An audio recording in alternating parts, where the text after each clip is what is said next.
Devil worship in France are the question of Lucifer, a record of things seen and heard in the secret societies according to the evidence of initiates in an 1896 book by A.E.Waite. And chapter 10, The Vendetta of Signor Margiotta.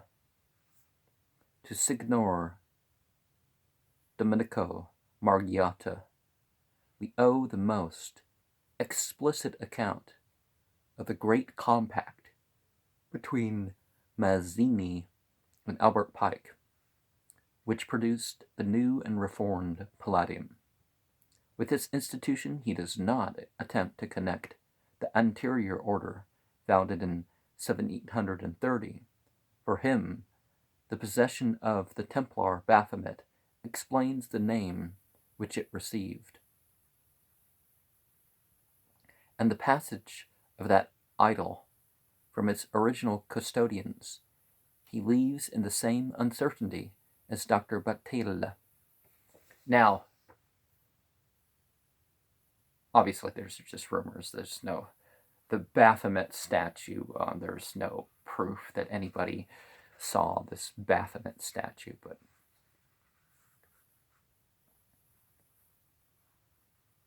the difficulty apart is Signor Margiotta. The question of Lucifer has received a most important witness. He is the most recent, the most illustrious,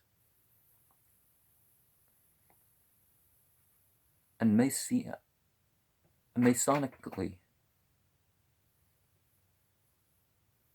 masonically the most decorated of all. If I add that he is in one respect to be included among the most virulent, I do not necessarily detract from his value. So far as one can possibly be aware, he is a man of unimpeachable integrity, who gives us every opportunity to identify him.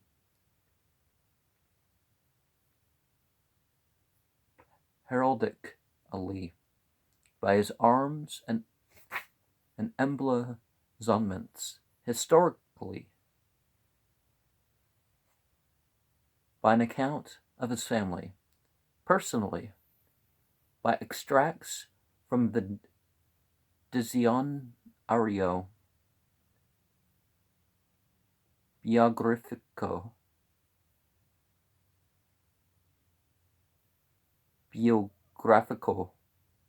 Masonically, by a full enumeration of all his dignities, including photographs of his most brilliant diplomas and printing correspondences from Grand Masters and other exalted potentates of the great fraternity. It would be difficult, however, in the last respect, to discover many more exalted than himself. For before his demission, he was secretary of the Lodge Savonarola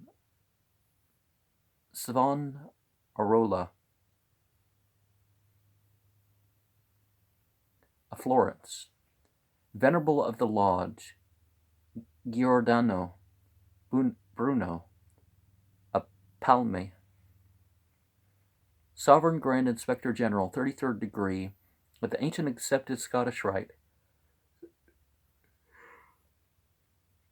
Sovereign Prince of the Order, 33rd, 90th, 95th, obviously we're talking degrees here, the Rite of Memphis, and Misraim, acting member of the Sovereign Sanctuary of the Oriental Rite of Memphis and Misraim. You know, Mitzrayim is the word for Egypt. Of Naples, inspector of the Misraim lodges of the Calabrias and of Sicily. Honorary member of the National Grand Orient of Haiti, acting member of the Supreme Federal Council of Naples, Inspector General of all the Masonic lodges of the three Calabrias, Grand Master ad vitam of the Oriental Masonic Order of Misraim, or Egypt, 90th degree of Paris, Commander of the Order of Knights, Defenders of the Universal Masonry, Honorary Member ad vitam of the Supreme Council of the Italian Federation of Palermo, Permanent Inspector and Sovereign Delegate of the Grand Central Directory of Naples for Europe, Universal High-Grade Masonry, and according to his last portrait, member of the new reformed Palladium, that such a luminary could withdraw from the firmament of the fraternity and not take after him the third part of the stars of heaven. Above all, that the Italian Grand Master could have the effrontery to affirm that he has never heard of him and had only discovered who he was after some investigation, are matters for astonishment to the simple. He could have traveled around and therefore been less known in any of those particular lodges. That's a definite possibility. And it could be possible there's a lot more people with these grades than people would think. Oh, you're the secretary. Well, that's certainly important, but there's a lot of them out there. The fact that you were one before, okay, you can be one again. Professor Margiotta returned to the church of his childhood in the autumn of 1894, and the news of his conversion is said to have so overwhelmed the headquarters of Italian Freemasonry at Rome that the annual rejoicings upon the 20th of September, when Rome became the capital of United Italy, and when Universal Freemasonry was instituted in 1870, were incontently suspended. My readers will not attach a high degree of accuracy to the statement, for there does not appear to be in reality have been any convulsion of the order. There was indeed more rejoicing in Jerusalem than lamentation in the tents of Kedron. Signor Margiotta was the recipient of flattering congratulations from eminent prelates. The Bishop of Grenoble salutes him as my dear friend. The Patriarch of Jerusalem invites him to take courage, for he is doing high service to humanity, laboring under the scourge of the Masonic plague. The Bishop of Montauban expresses his lively sentiment and entire devotion. The Archbishop of Aix regards the revelations as of great importance to the Church. The Bishop of Mogus praises and blesses the books of M. Margiotta. The Bishop of Mende does likewise, his enthusiasm taking shape in superlatives.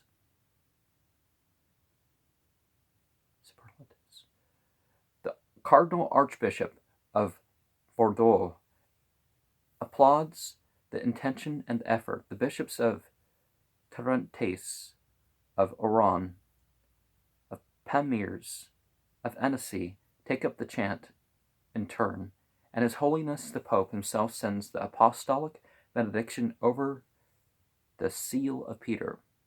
Now, I am not knowing at some points whether they're trying to say Latin or Italian or French or maybe something else. So my pronunciation kind of, and oh wait, that was supposed to be English all along.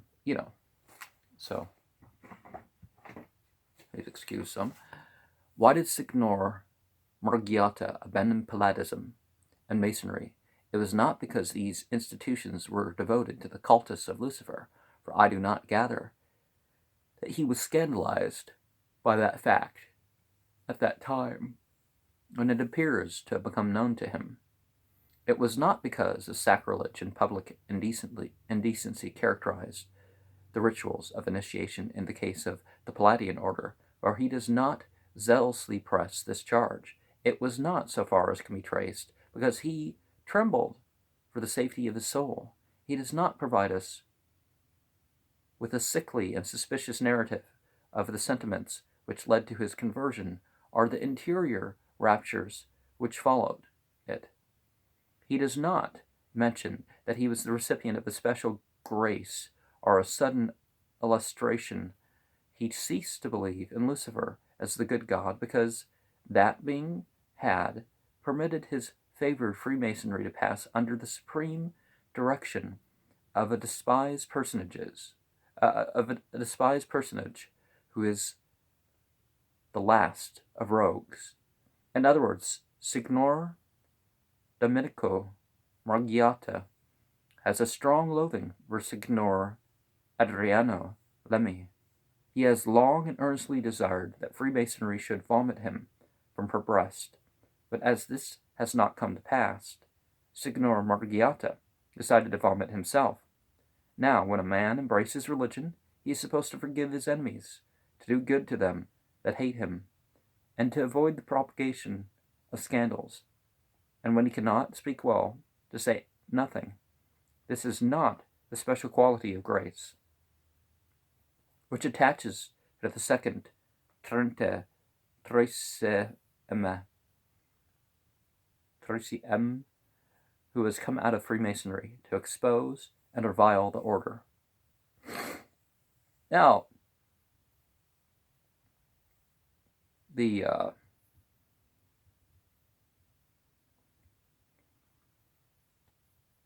certainly a Luciferian is gonna.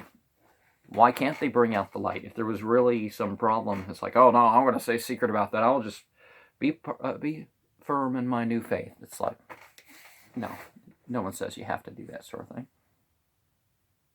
Two narratives which compromise the exposure in question are, respectively, Adriano Lemmy, Supreme Chief of Freemasonry, and Palladism, the cultus of Satan Lucifer.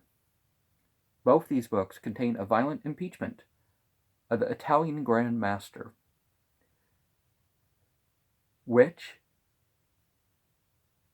if it concerned us, would convince us. Its main points go to show that in the days of his boyhood, Lemmy was guilty of an embezzlement at Marseilles, for which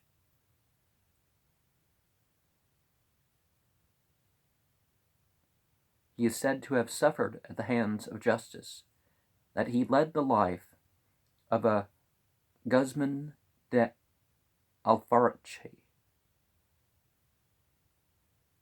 in itself sufficiently romantic to condone an offense, which should have been effaced with its penalty, supposing the allegation to be true.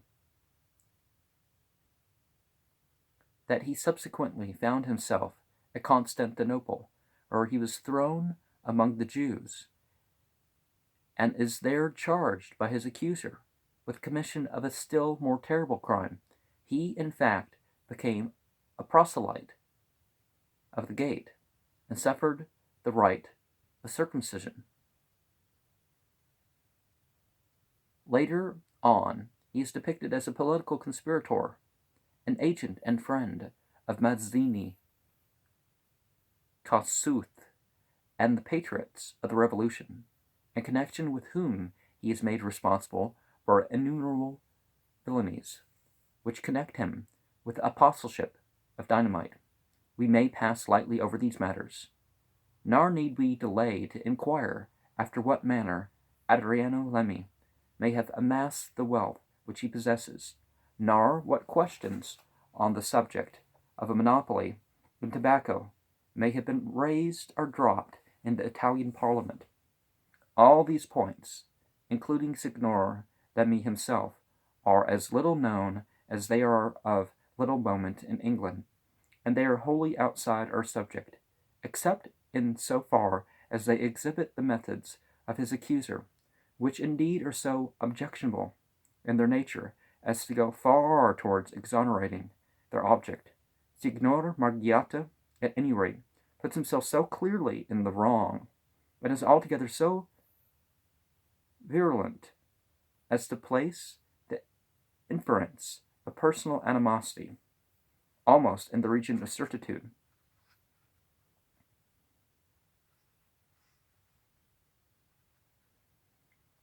One is therefore tempted to accept the explanation offered by the victim that that the Marseille's scandal turns him on a mistaken identity and his explicit denial that he ever underwent the rite of Jewish initiation. Furthermore, I believe that I shall represent the opinion of tolerant Englishmen when I say that to insult and abuse a man for adopting another faith, however opposed to our own, and even ridiculous in itself, is an odious method in controversy, and for myself I see little to choose between a proselyte of the gate, a renegade Mason, and a demented Roman Catholic. Because, it's not just about titles and all that.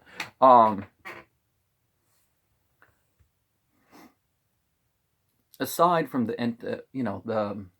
remember in the Easter Vigil, Christ is Lucifer.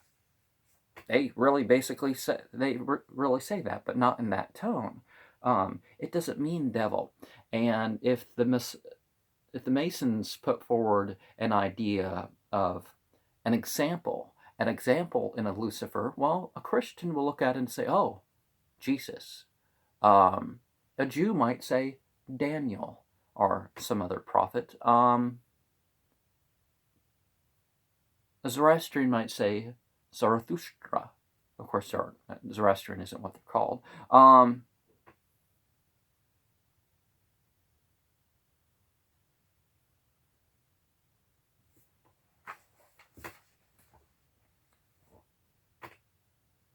Of course, a Satanist could look at Satan as the hero, but I don't think that's inherent in Masonry. I don't think anyone in their right mind really thinks that.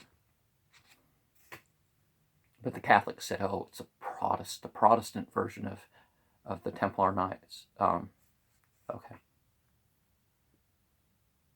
The true secret of the Margiotta Comlemi embroilment does not, I think, transpire in the narratives with which we are concerned. I mean to say that there's an alluding element which must, however, be assumed if we are to account reasonably for the display of such extreme rancour. An honorable man may object to the jurisdiction of a person whom he regards as a convicted theft, but he does not usually pursue him with the violence of personal hatred.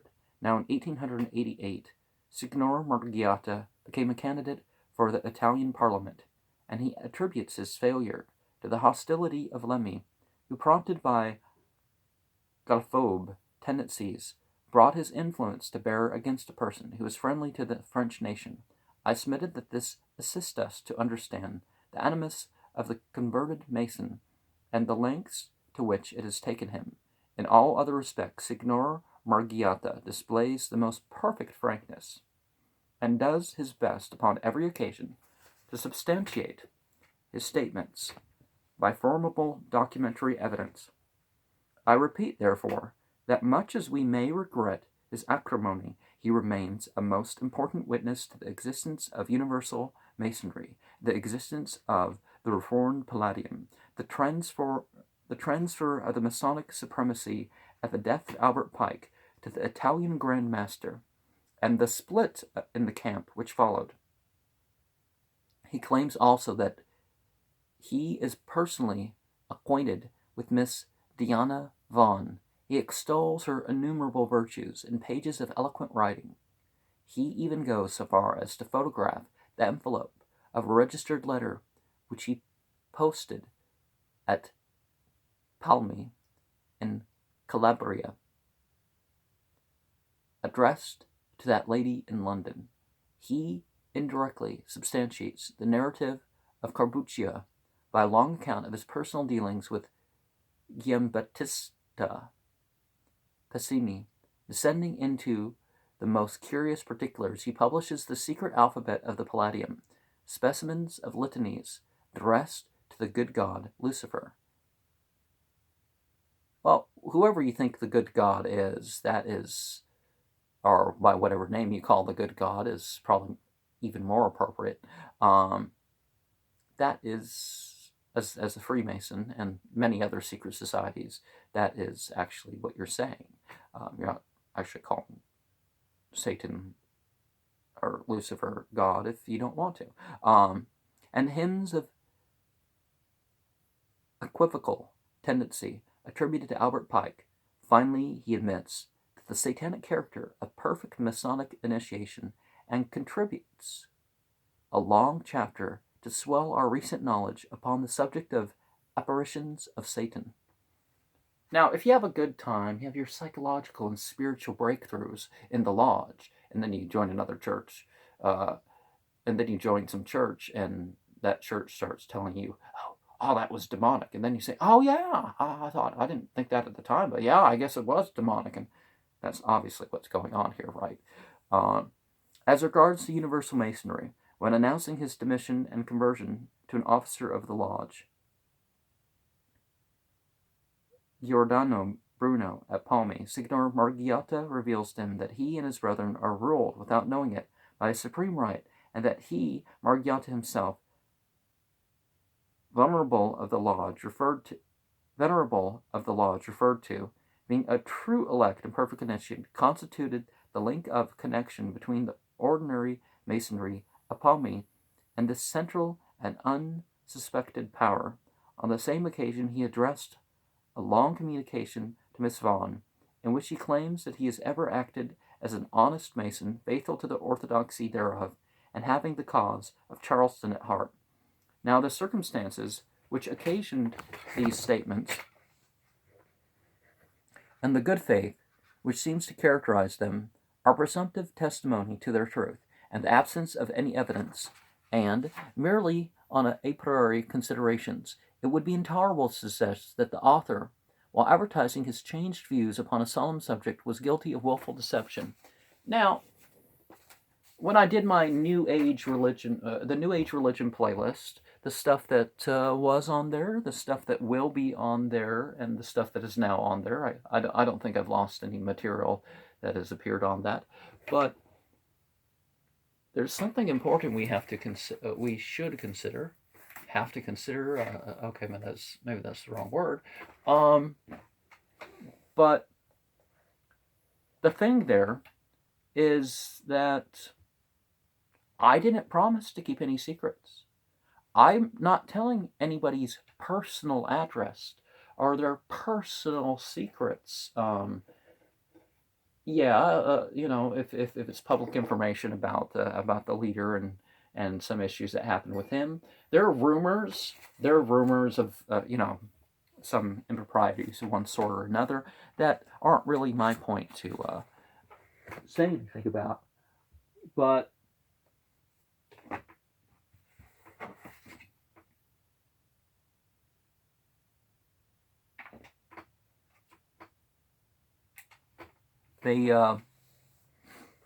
I never made any of these promises. I'm not doxing anyone on my channel. I did say the name of someone that appears in a mugshot, although when it comes to some characters that I could do that for, I'm not going to do that, and that's not so much the point anymore. But there was already public articles about that, so it wasn't like I was telling any secrets to anybody who wouldn't look it up. Anyways, the centralization of Universal Masonry in an order known as the New and Reformed Palladium, with Albert Pike at its head, is supported by the citation of a document dated the 12th of September, 1874, and being an authority from Charleston, from Constitution of a Secret Federation of Jewish Freemasons, with a center at Hamburg, under the title of Sovereign Patriarch Council. It is not the only document emanating from the Dogmatic Directory, which is printed by Signor Margiotta but the others are not entirely new, having some of them previously appeared in the memoirs of Dr. Bataille. The Luciferian opinions of Albert Pike are exhibited plainly in a letter addressed by him to Signor Pisardi, famous in all Italy for his poem of Lucifer, which Signor Margiotta affirms to have been written at the suggestion of the American Grand Master.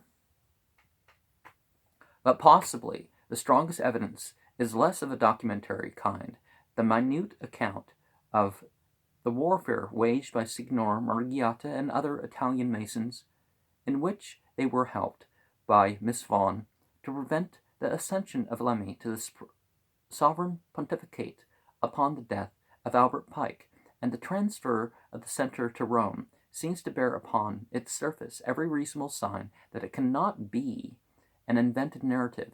Indeed, the first impulse upon reading the testimony of this witness leaps irresistibly to conclude that the denial of the main allegations is no longer possible. You know, everybody else we talked about, yeah, there's bound to be a lot of lies here. Or maybe mental illness. But, you know, here's a guy who could be telling the truth here. A searching analysis does, however, reveal sufficient grounds to warrant a different judgment.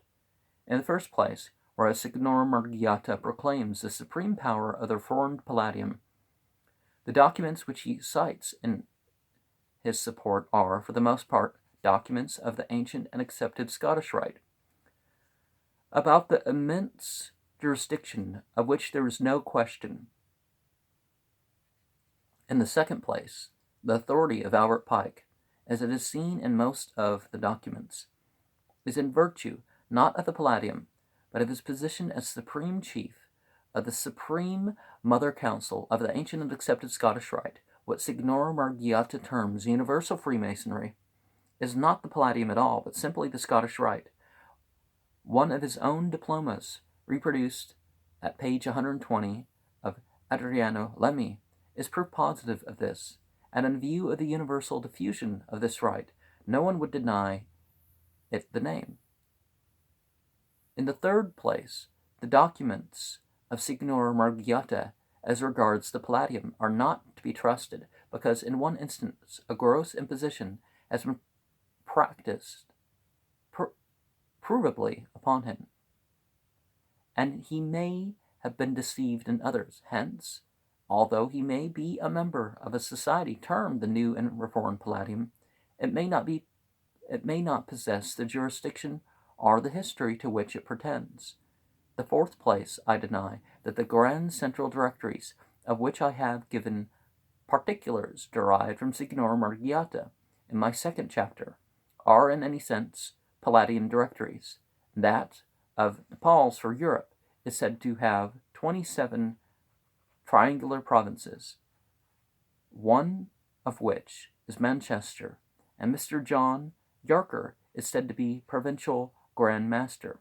Now I have Mr. Yarker's own written testimony that he never heard of the Palladium until the report of it came over from France. Mr. Yarker is a member of the 33rd degree of the ancient and accepted Scottish rite, and he is also the Grand Master of that legitimate body of the Supreme Oriental Rite of Memphis and Mizraim in England, Scotland, and Ireland.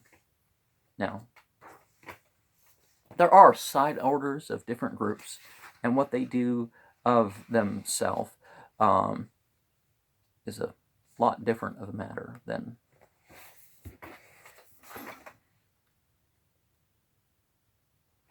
I guess I'm going to pause here, and the last bit will be in the next video. Lux et nox, nox et lux. And remember, self-responsibility, or self-mastery as you'd call it, self-actualization, self-realization. Whichever order these come in, that is the true Luciferian doctrine.